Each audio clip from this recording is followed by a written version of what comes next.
Merci de suivre Télémétropole à l'heure de Métro News. Bonsoir à toutes et à tous, bienvenue. Au sommaire de cette édition, le Conseil électoral provisoire pourrait être installé dans une quinzaine de jours. C'est ce qu'a annoncé le conseiller président Frinel Joseph. Il assure que des correspondances commencent à être acheminées aux structures concernées. La PNH est à l'œuvre au centre-ville de Port-au-Prince où un blindé de l'institution policière a été remarqué. Parallèlement, les cas d'enlèvement se poursuivent au niveau de la région métropolitaine de Port-au-Prince. En titre également de ce jeudi, plus de 80 diplomates et membres de représentation diplomatique auraient été rappelés. C'est ce qu'a fait savoir la ministre des Affaires étrangères, Dominique Dupuy, qui réitère sa ferme détermination à poursuivre les réformes au sein de la diplomatie.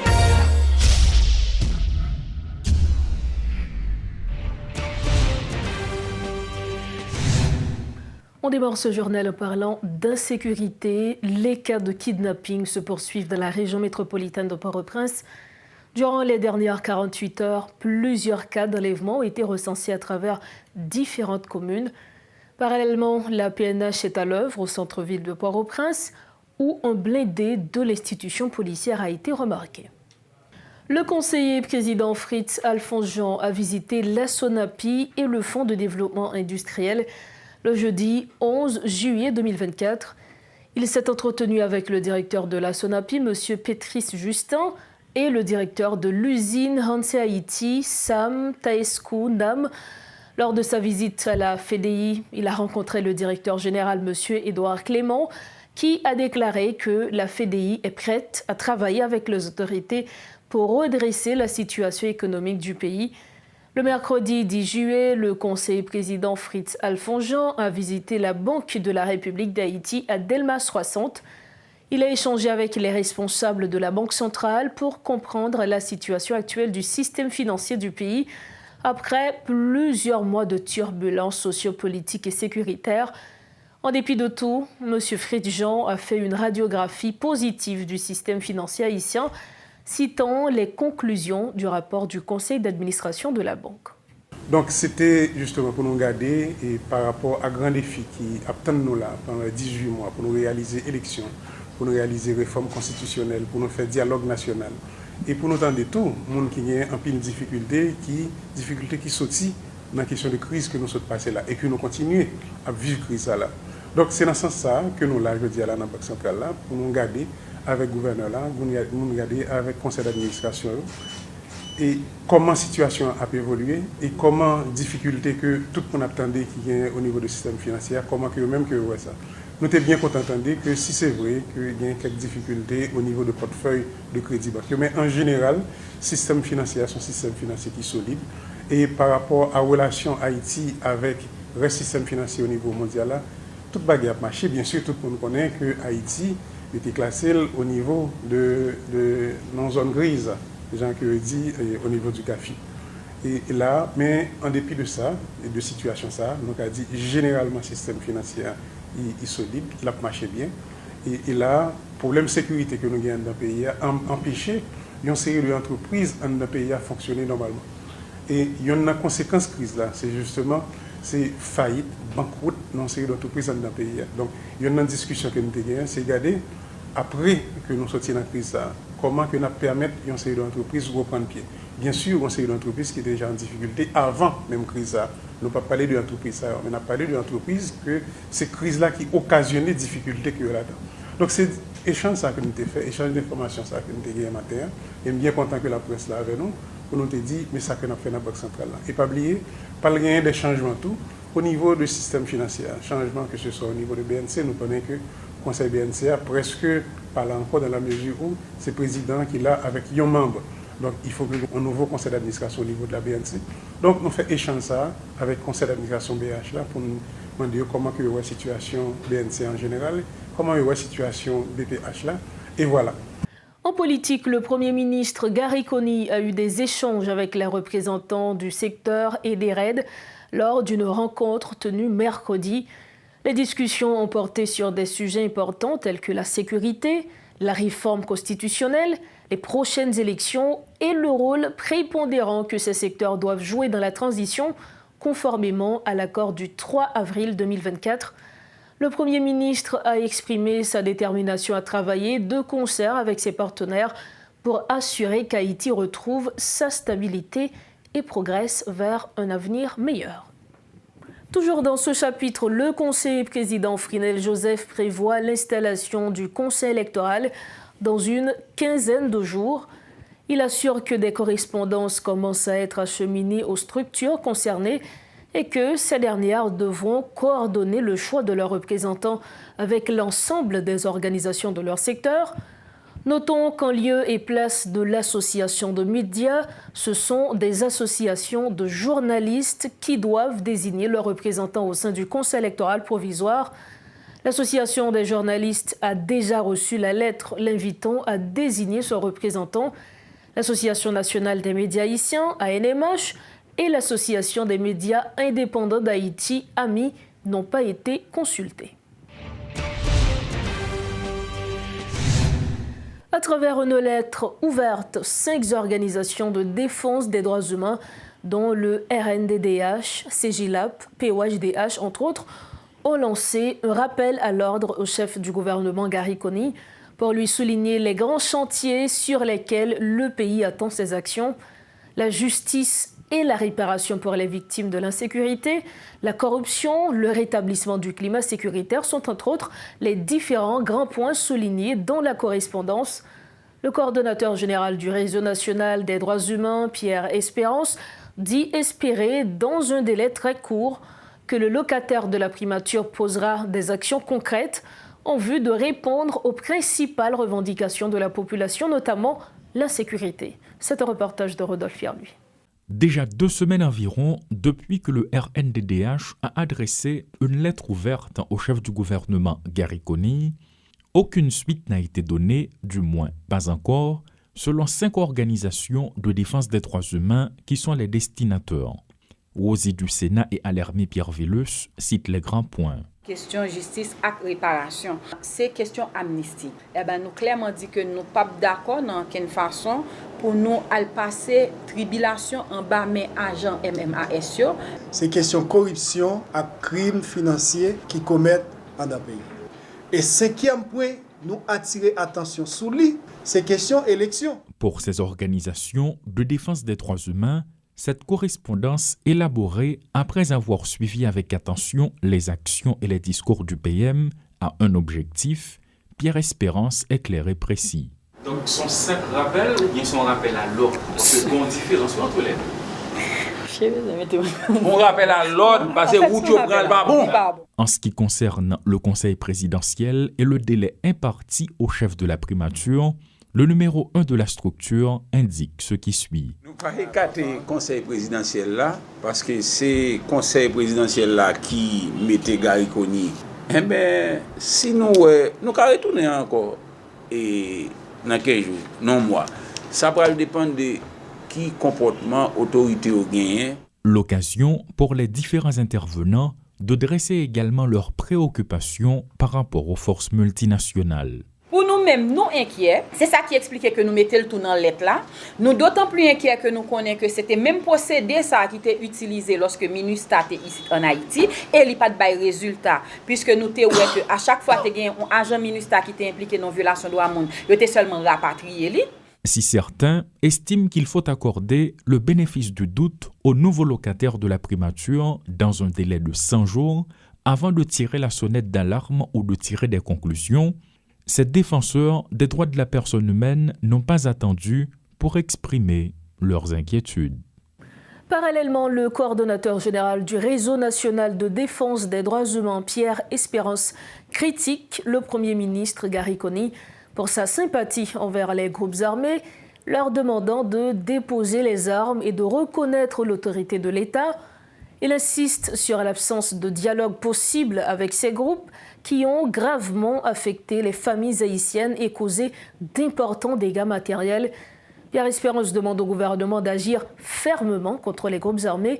Il dénonce également les actions du commissaire Muscadin dans les NIP, jugées illégales par le réseau. Pierre Espérance critique le fait qu'un simple commissaire possède trop de pouvoirs selon la loi constitutionnelle. Il condamne les pertes de vies innocentes causées par les actions du commissaire, exigeant des mesures contre lui et maintenant sa position. Signal gouvernement et voyez et dans la déclaration qu'il a fait qui vient mettre gang yo en confiance. Et par exemple, le premier ministre Gary Coney a recevoir premier contingent et Kenyan yo, lui demandé gang yo et déposer armes et puis reconnaître autorité d'État. Là, son forme amnistie, son forme de sympathie que le Premier ministre a cherché bon côté bandit yo. Bandit yo, c'est des terroristes qui ont fait. À partir de ça, nous ont fait dans le pays, ils ont boulé l'hôpital, ils ont boulé l'église, ils ont boulé la pharmacie, ils ont violé, ils ont kidnappé, ils ont boulé l'école. Donc, pas rien, ils n'ont pas fait. Et ce n'est pas des groupes qui ont une revendication politique ou une revendication sociale, c'est des gens qui vont l'État est faible et pour être capable. En tout cas, nous connaissons qui ça mettait pays, c'est des terroristes, pas de négociation avec gang. C'est le bagage. Gang nan bandia, on terroriste, on délinquant, on criminel dans le barbecue, il doit demander un monde vient accompagner lui mener dans poste police pour le rendre tête li et puis pour lui rentrer dans la prison. Ouais, et donc là au cas il a parlé avec lui, mais l'État n'a pas rien pour la négocier avec bandit parce que nous songeons ça nous vivons en Haïti 2004-2006. 2004-2006, bandit ont tué, ont kidnappé, ils font un paquet de bagages. Et puis l'administration René Préval monté avec toutes les Nations Unies, ils ont monté des gros programmes pour bandit et désarmement, réinsertion, mais ça le baou et journée jodia. Journée jodia, peur, c'est la caille bandit qui pour y aller, c'est pas la caille policier ni journaliste ni société. Donc bandit yo pas l'autre choix, c'est pour rendre tête ou bien pour aller dans le cimetière parce que pas quoi policier nous journée jodia et accepter que bandit continue à faire sa fête. Pour clore la page nationale de Métro News, la ministre des Affaires étrangères, Mme Dominique Dupuis, réitère sa ferme détermination à poursuivre les réformes au sein de la diplomatie. Plus de 80 diplomates et membres de représentation diplomatique auraient été rappelés. La chancelière se garde de communiquer la liste des diplomates en question, faisant valoir qu'il faut attendre que les personnes concernées reçoivent la correspondance officielle.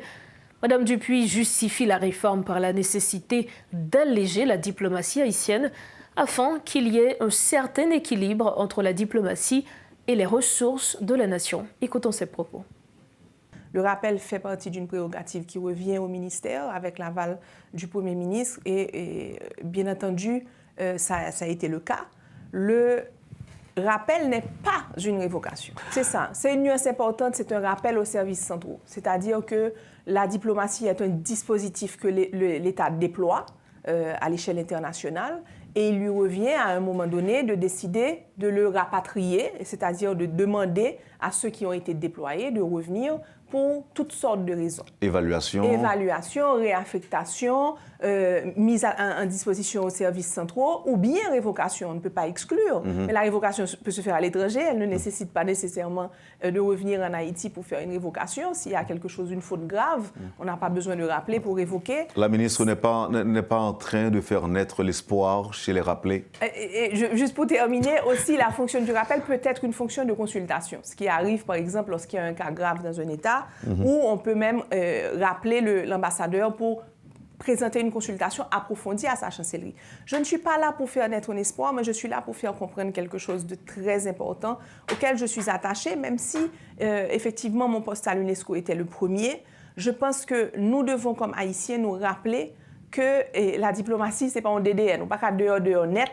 Il faut, dans toute diplomatie, avoir le principe de rotation et surtout cultiver l'attachement des diplomates à la terre qu'ils représentent. C'est-à-dire qu'on ne peut pas permettre à un diplomate de passer 22 ans, 30 ans consécutifs à l'étranger où sa famille s'établit, les enfants naissent, vont à l'école, finissent l'école, alors que le rapport au pays que l'on représente et que nous devons défendre ses intérêts est quelque part, il y a une rupture. Il y a une rupture territoriale, géographique, qui est cautionnée par le ministère, puisque le ministère ne demande jamais de revenir. Donc moi, je pense qu'il y a un besoin urgent de remédiation à ce principe qui doit passer par certaines réformes où le principe de rotation doit être établi. Et d'ailleurs, Wendell, les pays hôtes qui reçoivent nos diplomates nous l'ont déjà demandé. C'est le cas aux États-Unis, au Canada et dans certains pays d'Europe où le pays qui nous reçoit nous dit « ou pas qu'à quitter mon nom tout le temps ça ». Donc, nous pas devons continuer à recevoir appel ça. Il faut nous comprendre que toute diplomatie dans le monde installe les principes de rotation et il est nécessaire. Il y a d'autres appréciations aussi, Wendell, qu'on doit prendre en compte. À une certaine mesure, à chaque fois que la présidence est renouvelée, le corps diplomatique est démissionnaire. Parce qu'il doit présenter sa démission et être soit renommé, réaffecté, ou non par la présidence qui nomme les ambassadeurs et les consuls généraux. Donc, dans un certain cas, c'était une procédure inévitable qui devait se faire naturellement, qui a dû se faire par la procédure de la chancellerie, mais qui maintenant revient à la présidence de déterminer qui sera nommé et réaffecté. Mais il y a des gens qui disent que ça a été fait au cas par cas, par exemple, il y a des gens qui ont il y a des gens qui... Non. C'est un processus qui ne peut pas se faire, qui doit se faire de façon progressive, parce qu'on ne peut pas arrêter pour dire, on va rappeler, tout le monde en cours, parce qu'on va créer un déséquilibre à l'échelle internationale qui est malsain pour vous. Et donc, si on fait une procédure comme ça, on est obligé de faire de manière progressive. Nous-mêmes, aujourd'hui, nous avons un contexte critique, qui est un contexte de transition, côté qu'il est nécessaire que le conseiller présidentiel ait exercé droit présidentiel pour nommer des ambassadeurs et des consuls généraux qui, au service de l'agenda transition, qui sont un agenda très critique pour déterminer les prochaines années, voire les prochaines décennies de destin peuple haïtien.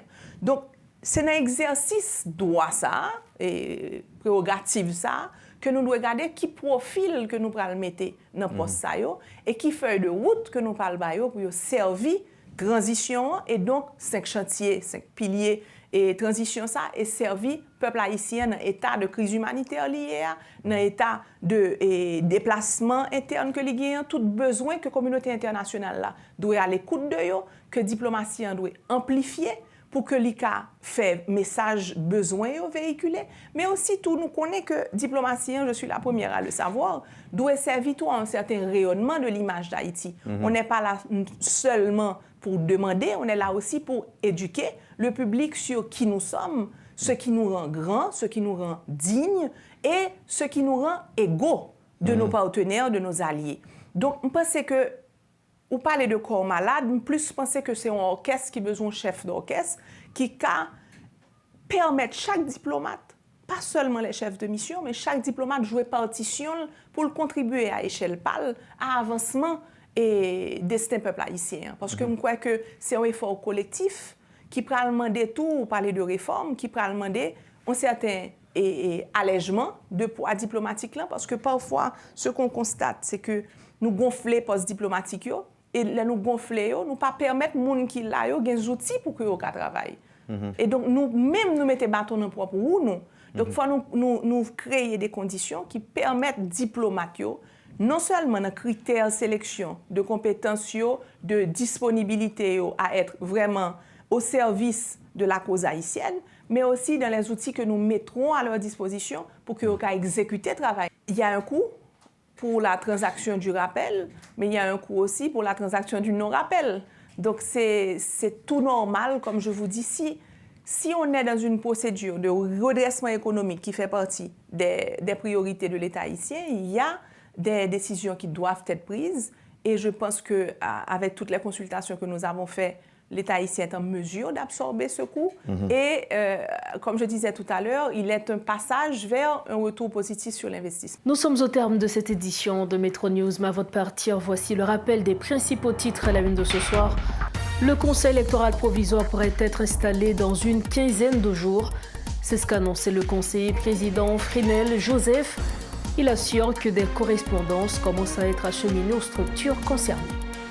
La PNH est à l'œuvre au centre-ville de Port-au-Prince où un blindé de l'institution policière a été remarqué. Parallèlement, les cas d'enlèvement se poursuivent au niveau de la région métropolitaine de Port-au-Prince. Et puis plus de 80 diplomates et membres de représentation diplomatique auraient été rappelés. C'est ce qu'a fait savoir la ministre des Affaires étrangères, Dominique Dupuis, qui réitère sa ferme détermination à poursuivre les réformes au sein de la diplomatie. C'est ainsi que nous refermons cette édition de Métro News. Merci infiniment de votre attention. Prochain rendez-vous demain vendredi, mais entre-temps, restez sur Télémétropole. Bonsoir.